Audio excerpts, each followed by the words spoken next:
كلنا كنعرفوا فيلم ات اللي كتدوي القصه تاع ولا واحد البلده اللي سميتها داري خياليه كاينه في ولايه مين. لا غادي يبداو الاطفال يختفيو منها في ظروف غامضه، وغادي يكونوا دائما كيلقاو الاجزاء من الاجساد ديالهم في واحد البلاصه اللي سميتها ذا بارنتس في ظروف غامضه.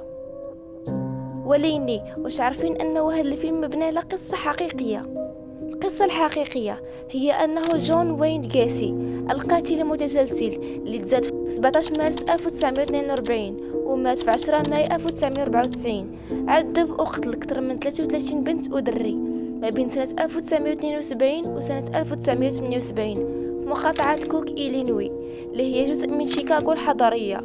كان كيرتكب الجرائم تاعو في مزرعة نورwood بارك، حيث كان كيتنكر على أنه مهرج، وكان عادة ما كيخطف الضحايا تاعو إما بالقوة ولا كيضحك عليهم. وقت لقى الضحايا تاعو ما عدا واحد خنقو حتى مات، أما الباقي كان كيطعنهم بالموس حتى كيموتوا. 26 ضحية دفنوهم في دارو، و4 لقاو الجثث تاعهم في نهر ديس بيلينس، و3 اللي بقاو دفنوهم في واحد البلاصة من الممتلكات تاعو. بعد ما خلصنا القصة نقدروا دابا نبداو نحكيو فيها بالتفاصيل. جون وين جاسي تزاد في 17 مارس 1942.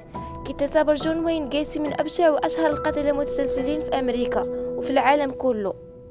كانت الطفولة تاع جون وين جاسي قاسية وصعيبة بزاف. تزاد جون في وسط واحد العائلة كتكون من الأب والأم وجوج بنات، وهو الدري الوحيد عند والديه. كان بابا خدام ميكانيكي ومحارب قديم في الحرب العالمية الأولى، كانت أمه مربية منزل. كانت العلاقة بين جون وماماه وخواتته زوينة، ولكن بين باباه كانت معقدة، حيت بابا كان مدمن كحول وكيعنف الأسرة تاعو جسديا ولفظيا، لدرجة واحد النهار فاش كان عمر جون 4 سنين ضربوا بابا حيت فككات مكونات السيارة عن طريق الخطأ بلا ما يقيسها جون. حاولت ماما جون باش تحميه من الضرب تاع باباه، فاش كتبدا تحامي عليه ماما كيبدا يقول ليه باباه انت خنت، انت ولد امك، فاش غادي تكبر غادي تولي مثلي. في 1949 بدا صديق العائله تاع جون كيتحرش بيه، وما قدرش جون يقولها لباباه حيت خاف منه. ورغم هذا الشيء كامل كان جون كيبغي باباه بزاف. خدم جون عرام تاع الخدمات في حياته، من بينها خدم كمساعد مشرحة لمدة 3 شهور. كان كيراقب تحنيط الجثث، وبعد المرات كيخدم مع هادوك اللي كيهزوا التابوت فاش كيبغيو يدفنوه. كان كينعس في واحد السرير مورا غرفة التحنيط. واحد النهار مشى جون طلع لواحد التابوت تاع واحد الجثة تاع دري مراهق بحرامات. مشات تخشى معاه في التابوت وعنقو ونعس عادي بحال راه كاع ما نعس مع شي جثة. ومن تما بدات الرحلة تاع القاتل المتسلسل جون وين جاسي. من بعد فترة دخل جون لكلية نورث ويسترن للأعمال. رغم أنه ما كملش الثانوية تاعو، تخرج من الكلية عام 1963 ولا عنده منصب متدرب إداري في واحد الشركة سميتها نون باش تاع الأحذية. وفي عام 1964 حولته الشركة لشركة أخرى سميتها سبريتكفيلد في إيلينوي باش يخدم بائع. في الآخر ترقى ولا مدير القسم. كان كلشي كيبغي جون وكيعتبرو الزميل المثالي. في مارس 1964 تخطب جون الجميلة تاع مارلين مايرز. من بعد ما نجح جون في حياته جا باباه عنده واعتذر ليه، وفرح جون حيت اعتذر ليه بابا حيت كيبغيه بزاف. وولدات ليه مرتو 2 بنات، ولا مسؤول جون على 2 مطاعم تاع الكي اف سي. وقال جون انه كانت هذيك الفتره اللي داز من افضل فتره دازت ليه في حياته كامله، وسمها بالفتره المثاليه. اول ضحيه اعتداء لجون كان هو دونالد فورهيس، عمره 15 عام، ولد واحد الراجل خدام مع جون في المطعم. قال دونالد لباه اش دار ليه جون ومشى بلغ عليه البوليس.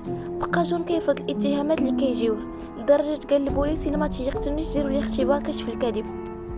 داروا تقييم نفسي لجون حيت كانوا كيظنوا انه مختل عقليا. طلع جون بعقله وكيدير هكاك باش ينزل عليه التهم.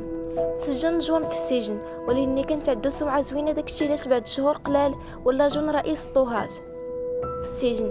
في 18 يونيو 1970 خرج جون من السجن، مشى بقى تخدم شاف في واحد المطعم. بمساعده من ماما جون شرا جون واحد دار في بلده نورwood بارك.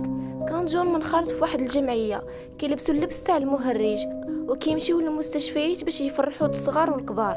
وكان جون كيعاون حتى الجيران ديالو، كان بالنسبه لهم الجار المثالي. تخطب مره اخرى جون لواحد المراه عندها 2 بنات وعرض عليها تعيش معاه، سميتها كارول هوف. بعد ما طلق من مرته الاولى. في 1971 بنا جون واحد الشركه تاع البناء، وبديك الشركه باش كان كيستدرج الضحايا تاعو وكيديهم لدارو وكيقول لهم نوريكم واحد الخدعه، وكيلبس الزي تاع المهرج وكينقز عليهم وكيتعدى عليهم جنسيا، ومن بعد كيقتلهم. قتل جون اكثر من 33 بنت ودري عمرهم ما بين 14 و 18 عام، يعني تحت السن القانوني.